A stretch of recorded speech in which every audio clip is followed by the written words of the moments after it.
I ended up hour one by talking about a real life example right here in New York, how the government is calling balls and strikes on commerce, what restaurants can be in business. They're shutting people down without a full set of rules. And I told you right here in New York, a restaurant, the Marina Cafe, got shut down with no warning based on some, crappy drone video footage where they allege they have a pool and stuff. They just want to shut places down where they think people are having fun. We're not allowed to have fun right now. This is the no fun league we're playing in. But it's not a new phenomenon just here in New York and across the country.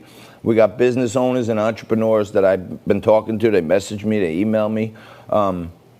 Take a look at this stat, okay? This stat just came out, okay? In the country, all right, 15,000 restaurants have permanently closed during the pandemic.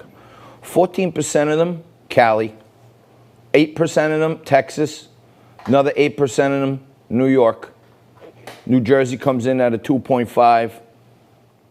Kind of breaks off from there. Florida and Pennsylvania. So 15,000 restaurants have closed. And that might sound to you like all right, 15,000 small restaurants, maybe they got 5, 10 people working in there.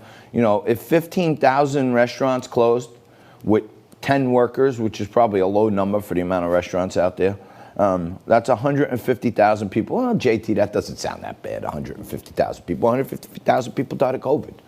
So you're saying COVID's not a big deal, just 150,000. What's 150,000 jobs? No. But when you look at restaurants and service industry businesses, you talk about a lot of people who work off the books. So on top of that, each one of those restaurants has 10 other businesses.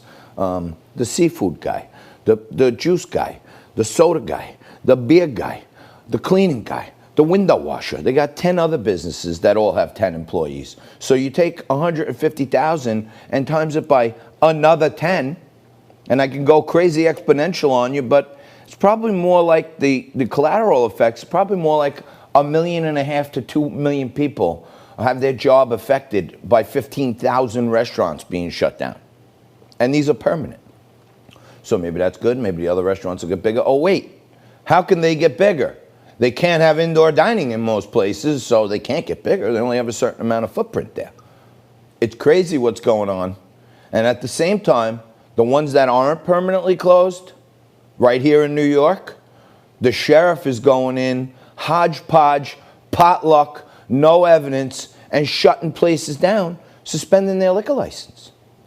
I might point out to you also that, you may remember about a month ago, we had a rally here, Liquid Lunch teamed up with a couple of great local lawyers, Mark Fonte and Lou Gelomino, and Bob Catone, the owner of Unbelievable, a place with only 8 tanning beds in separate rooms.